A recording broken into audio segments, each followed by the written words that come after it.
تم میں سے کوئی انسان جب اپنی ماں کی پیٹ میں ہوتا ہے تو اس کو پہلے ملایا جاتا ہے. سائنس بھی کہتی ہے کہ مرد کا اسپرم اور عورت کے ایگز یہ ملتے ہیں تو بچہ پیدا ہوتا ہے. تو اللہ کے نبی کہہ رہے ہیں کہ ماں کے پیٹ میں ملایا جاتا ہے. ثم یکون علقۃ، پھر وہ جمع ہوا خون بن جاتا ہے. ثم یکون مضغۃ، پھر وہ گوشت کا لوتھڑا بن جاتا ہے. اور جب وہ 120 دن کا ہوتا ہے، 4 مہینے کا ہوتا ہے، اللہ کے پیارے نبی فرماتے ہیں فَيُنْفَقُ فِيهِ رُوحُهُ، اس بچے کی روح پھونکی جاتی ہے. اب مجھے نہیں معلوم کہ میڈیکل سائنس کیا بولتی ہے، لیکن اللہ کے نبی کی حدیث پر ہم ایمان رکھتے ہیں. نبی نے فرمایا بچہ ماں کے پیٹ میں 4 مہینے کا ہوتا ہے تو روح پھونک دی جاتی ہے. اب مسئلہ سن لو، اگر بچہ مرا ہوا پیدا ہے اور 4 مہینے کے بعد پیدا ہوا ہے، جنازے کی نماز پڑھی جائے گی کیونکہ روح پھونکی جا چکی ہے.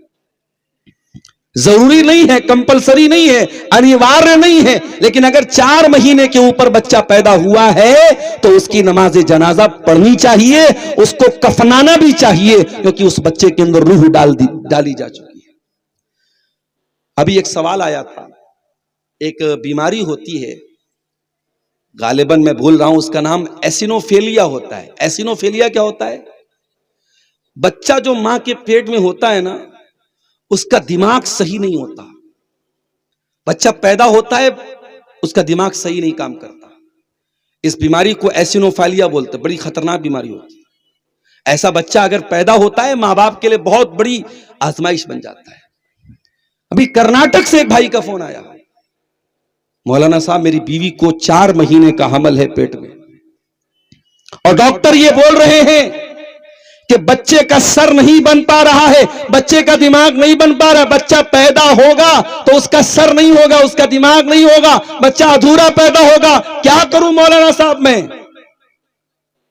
نے جب اس مسئلے پر ریسرچ کی، تحقیق کی، مطالعہ کیا تو علماء نے یہی بات لکھی ہے کہ اگر بچہ 4 مہینے کے اندر کا ہے اور ڈاکٹر کی رپورٹ بتا رہی ہے کہ بچہ پیدا بھی ہوگا تو مرا ہوا پیدا ہوگا، یا بچے کی پیدائش سے ماں کو خطرہ ہوگا، تو 4 مہینے کے اگر پہلے کا حمل ہے تو اس کو اسقاط کیا جا سکتا ہے، اس کو ماں کے پیٹ میں ختم کیا جا سکتا ہے ماں کی جان بچانے کے لیے، جب یہ کنفرم ہو کہ بچہ مرا ہوا ہی پیدا ہو.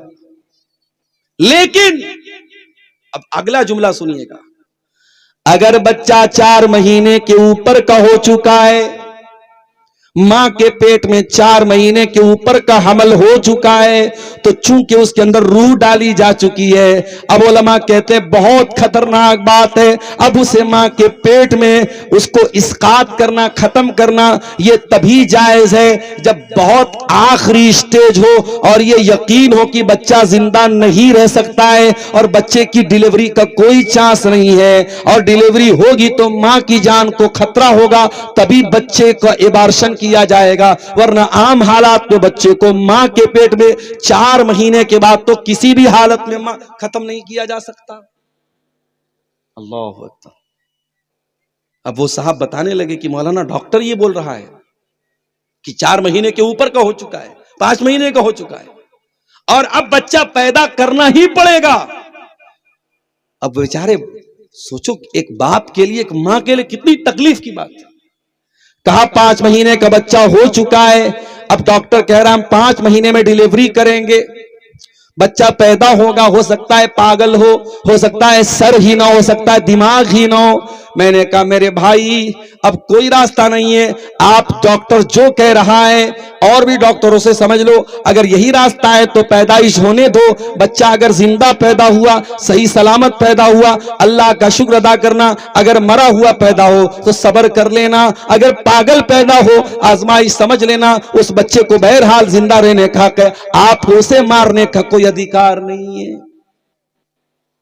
تو 4 مہینے کا جب بچہ ہوتا ہے، اللہ کے نبی کہتے روح ڈال دی جاتی اور ایک فرشتہ بھیجا جاتا ہے جو 4 چیزیں لکھتا ہے فَيُكْتَبُ عَمَلُهُ وَأَجَلُهُ وَرِزْقُهُ، وہ لکھتا ہے کہ اس بچے کا عمل کیا ہوگا، یہ آگے چل کے کیا عمل کرے گا، شرابی بنے گا یا بدکار بنے گا یا عالم بنے گا یا ماسٹر بنے گا، انجینئر بنے گا، ڈاکٹر، اس کا عمل لکھا جاتا ہے۔ وہ اجلہ، اس کی عمر لکھی جاتی ہے، 40 سال زندہ رہے گا، 50 سال رہے گا، 10 سال رہے گا، 5 سال رہے گا، اس کی عمر لکھی جاتی ہے۔ اور تیسری چیز وَرِزْقُهُ، اور بچے کی عمر لکھی جاتی ہے، کتنی عمر پائے، کتنی روزی پائے گا، وہ دنیا میں کتنا رزق پائے گا، لکھپتی بنے گا کہ کروڑ پتی بنے گا، کٹیہار میں اس کے کتنے مکان ہوں گے، پورنیا میں کتنے مکان ہوں گے، کتنی پراپرٹی خریدے گا، سب کچھ لکھا جاتا ہے۔ اور چوتھی چیز لکھی جاتی ہے وَشَقِيٌّ أَوْ سَعِيدٌ،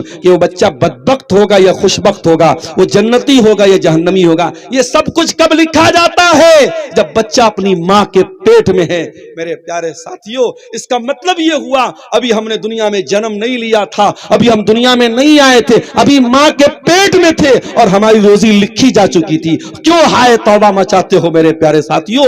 جتنی بھی محنت کر لو، محنت کرو، میں محنت سے منع نہیں کرتا، لیکن اگر حرام راستہ بھی اپناؤ گے تم تو اپنی مقدر سے زیادہ روزی تم نہیں پا سکتے ہو، جتنی روزی تمہارے مقدر میں لکھی اتنی مل کر کے رہے گی۔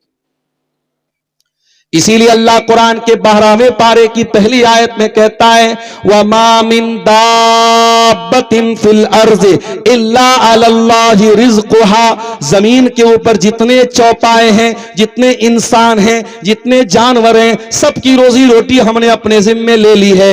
انسان کو بھی روزی دینے والے ہم، حیوان کو بھی روزی دینے والے ہم، جتنے جاندار ہیں سب کو روزی دینے والے ہم ہیں۔ اس دنیا میں بہت سارے ایسے جانور ہیں جو اپاہج ہوتے ہیں، بہت سارے ایسے جانور ہیں جو اپنے گھونسلے میں پڑے رہتے ہیں، بہت سارے ایسے جانور ہیں وہ محنت نہیں کر سکتے، لیکن اللہ ان کو بھی کھلا رہا ہے۔ وَمَا مِن دَابَّةٍ فِي الْأَرْضِ إِلَّا عَلَى اللَّهِ رِزْقُهَا، دنیا میں جتنے بھی جاندار ہیں سب کی روزی روٹی اللہ دیتا ہے۔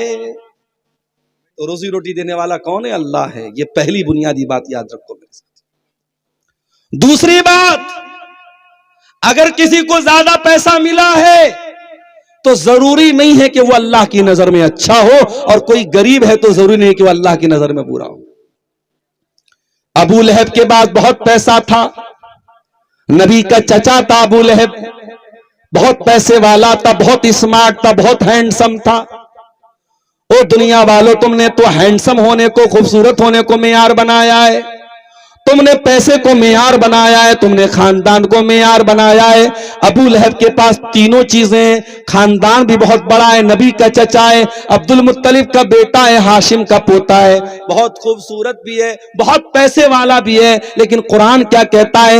تبت یدا ابی لہب وتب، ابو لہب ہلاک ہو گیا، اور ابو لہب نے جو کچھ کمایا تھا وہ سب برباد ہو گیا۔ تبت یدا ابی لہب، ابو لہب کے دونوں ہاتھ برباد ہو گئے۔ ما اغنا عنہ مالہ وما کسب، نہ مال کوئی کام آیا نہ کمائی کسی کام آئی۔ تو دولت کا زیادہ ہونا میرے پیارے ساتھیوں یہ ضروری نہیں کہ اللہ کے یہاں آپ کو اتم بنا دے، اچھا بنا دے۔